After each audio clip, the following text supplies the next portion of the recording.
Hello and welcome. This video serves as a guide for you to understand the concepts of limited and excess reactants and how they are applied in molar ratio maths. First, let me explain a bit about limited and excess reactants and their significance. So, in front of you, you can see two examples.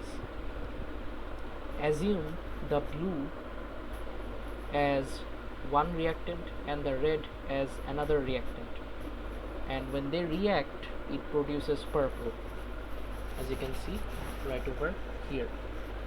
So notice that the blue is much smaller in amount than the red. This means blue is limited, red is in excess. And notice only the part that was blue is the one that reacted here. This means that the reaction is completely dependent on the limiting reactant, not the excess.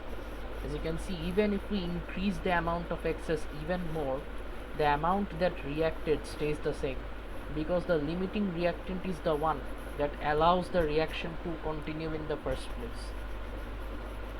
Even if you increase or decrease the red one, as long as it's still in excess, it's not going to be able to control how much of it reacts.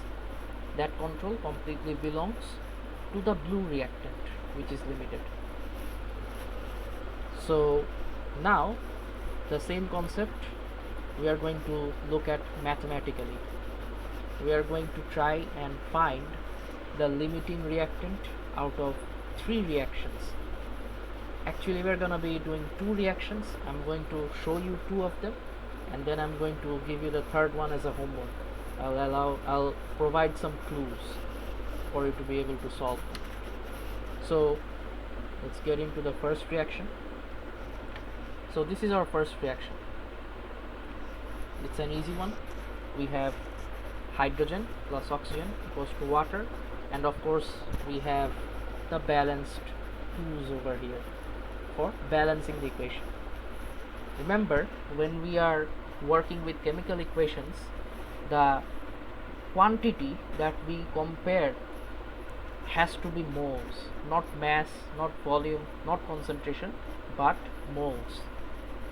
In this case, we were given 10 grams of hydrogen and 70 grams of oxygen. So which do you think is the limiting and which do you think is the excess? Obviously, at first glance it may look like oxygen is obviously in excess, right? Because we are using 70 grams of it while we are only using 10 grams of hydrogen. Let's see if that's the case. First of all, when we are trying to find the limiting and excess reactants, we have to find the moles of each reactant. Only then can we compare them fairly. So if you remember, the formula for moles is mass by mR. So we have to find the mass, not the mass, the mole of each of them individually, each reactant individually. Let's say moles of H2O at first. This is going to be mass, which is 10 grams divided by mR of hydrogen. The mR of one molecule, one atom of hydrogen is 1. Since there are two of them here, we multiply it by 2. We get 5 mole. Next we find moles of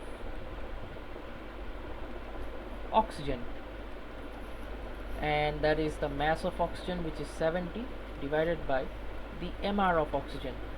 Again, mR of a single atom of oxygen is 16, but since there are two of them here, we multiply it by 2. So 16 times 2. This will give us, if we input it in the calculator, we get 2.1875 mole.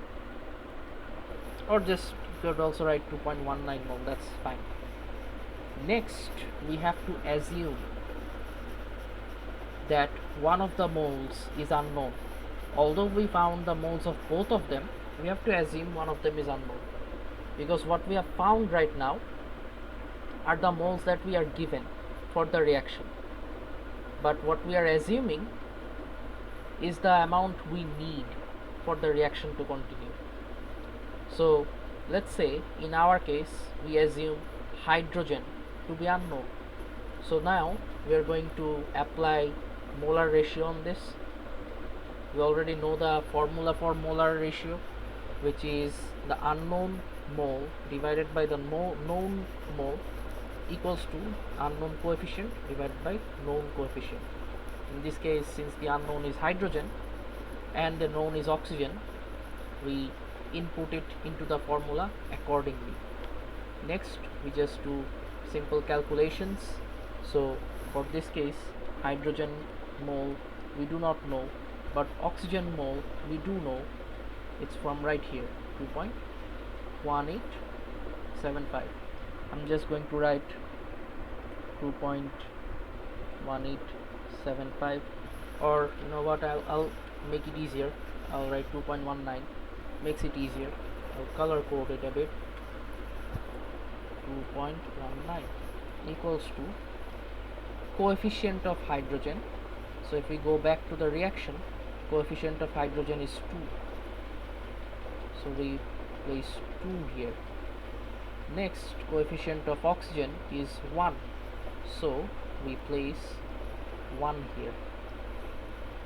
So from here we can basically find that the mole of hydrogen by simple algebra comes out to be 4.38 mole. Now this is the value that we need for the reaction of hydrogen, but do we have this value? No, we are given 5 moles, but we only need 4.38. So since we are given more than what we need, we can conclude that hydrogen is excess and oxygen is limited.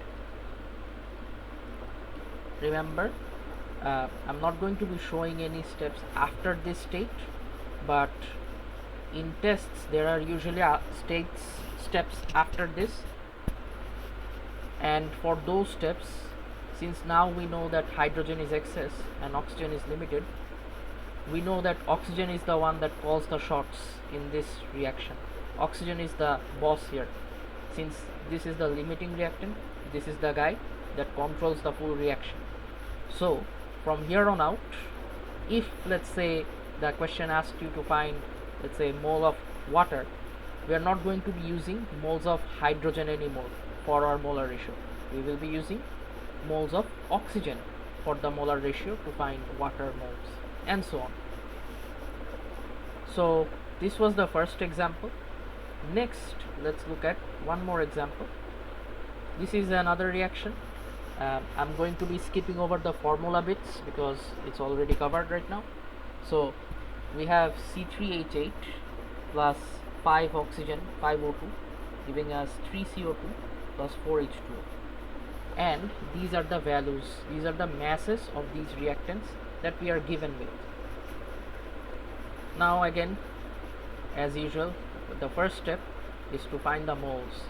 This is the formula, so we just find the moles from here. Moles equals to mass by mR, so mass of C3H8 is 44.1 over the mR. mR of single carbon atom is 12. Since there are 3 of them, we multiplied by 3. Then we add hydrogen is 1, and since there are 8 of them, we multiplied with 8. And this gives us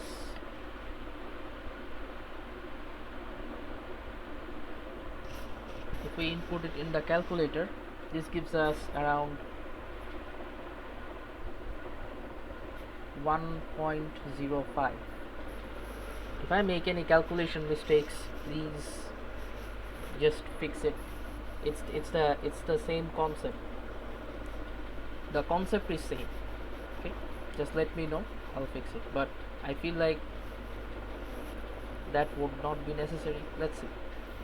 So next we'll be finding the moles of oxygen, and in this case the mass of oxygen is 100 grams divided by the MR, which is 16 into 2. So 100 by 16 into 2, that is 3.125 mole. Always remember to give the units. Again, the next step is to assume one of them is unknown. These are the values that we have. We have been given these, but what is the amount that we need? So let's say this time we assume oxygen is unknown. So we apply the same formula as before. I'm going to write down the numbers directly this time. So since we don't know the moles of oxygen, we put it here. We know the moles of the other reactant, which is C3H8, which is 1.05, equals to their coefficients. Coefficient of oxygen is 5, taken from right here, and coefficient of C3H8 is 1, taken from right here. So from here we can see that moles of oxygen is 5.25. This is our required amount, but we are only given 3.125. So this time we have less than what we need. This means this time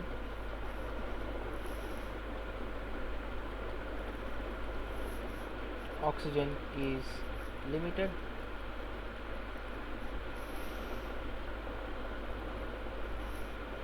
C3H8 is excess.